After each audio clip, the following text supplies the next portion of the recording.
מה, בואי ג'ורג' כזה. אבל צריך לשים חומרים בתספורת. זהו, אתה מבין? מה, הרבה חומרים? לא, לא, בחומר אחד כזה, שיוצא לך את השער טוב. כדי שתהיה מעוצבת, אתה מבין? אם נגיד על הסמכות, יראה את זה?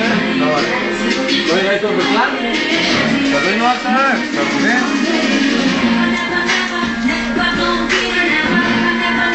איפה אתם? איפה אתם? שאל מאיפה אתם? מאיפה אנחנו? פה, מתל אביב. מהאזור. אני עובד במות. עובד במות. איפה שיש אירוע. אתה יודע, הקמה של במות.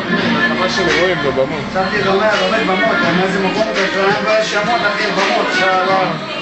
הבמות, זה דני ג'יגה לא בעיקרון. מה זאת אומרת? מה, באים גדולים?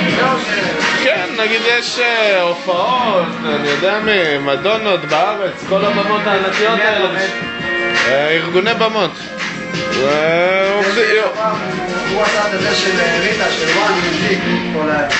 אז כן, אנחנו עובדים בעיקרון עם כולם, זה מי שצריך רק להרכיב את הבמות. מכיר את שמוניק? לא, אני חלש שטילים בשמות ברמת העיקרון. אני מפספס פה אלמנטים של תספורת. כמה זמן אתה כבר מעל? מה זה? כמה זמן אתה כבר עם שער? כל החיים. באמת? אז מה קרה ג'ננה פתאום? עשיתי כמה ג'ננה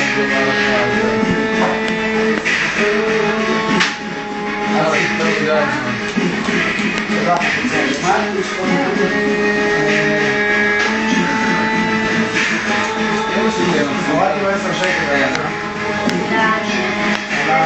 זה לפדיחה, כאילו שהוא קלט זה כן, אבל פעם אחת עשיתי לב לדברים האלה למה נשבוע אחרות נראה לי צילמתי כאילו פחות.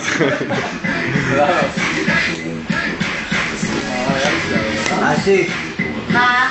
אני לא צריך ללכת לאן אתה הולך? לא יהיה לי אוטובוס איפה שכולם הולכים קו 8 עובד רק מוקדם, אתה לא מבין, אני עושה בקו 8 אני 18 עכשיו